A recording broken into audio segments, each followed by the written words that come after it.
So let's begin by kind of defining what market failures are and thinking about whether we've seen any in the course so far. And then what we'll do is we'll kind of introduce this new concept of externalities and kind of talk about why it's a market failure as well and possible solutions. So market failures are when kind of the quote-unquote free market, so a market without government intervention, does not achieve allocative efficiency. So we're not getting the allocatively efficient amount or quantity produced in this industry when we don't have any government intervention.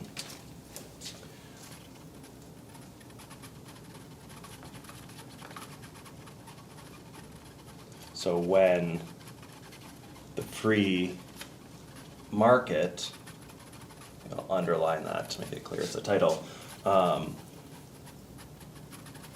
does not achieve allocative efficiency. So for instance, I'll use the orange again here. We saw when we had perfect competition or competitive markets that we had this supply curve, we had this demand curve.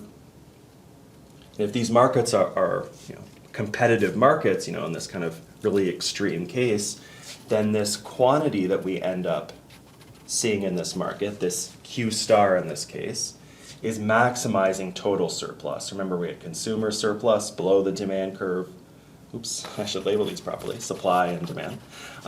So consumer surplus below the demand curve, producer surplus above the supply, and the price is kind of what's the boundaries for each of those, the equilibrium price. And so remember that these two together were equal to total surplus. Consumer surplus plus producer surplus, and this Q star was maximizing this total surplus. So maximizing the efficiency of the market, because this is how we were defining efficiency. We've already seen a few cases where we have a market failure. So for instance, example, market power. So the ability to set prices. So we saw with both monopolies as well as imperfect competition that we can get this dead weight loss, right? We can get this inefficiency in the market when we have this, when some firms have market power. This is an example of market failures.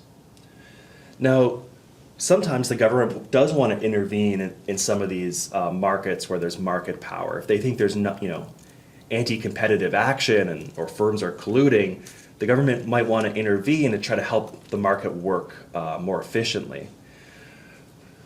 But despite maybe inefficiencies created by market power, sometimes you might think that these inefficiencies might be worth it in terms of sometimes innovation and things like that are driving growth we might see in our economy.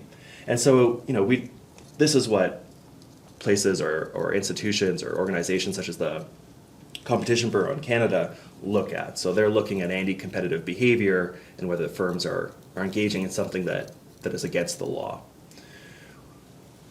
All right, and so now we've kind of seen a market failure before. We have an idea of what, this Q star, this is the allocatively efficient quantity.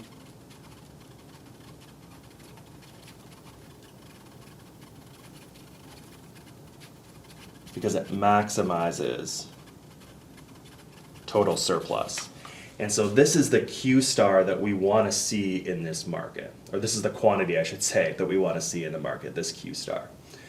And so when we're going to start to see these market failures, what's happening is that the market on its own is not getting us to the quantity that maximizes this total surplus or maximizes efficiency in the market.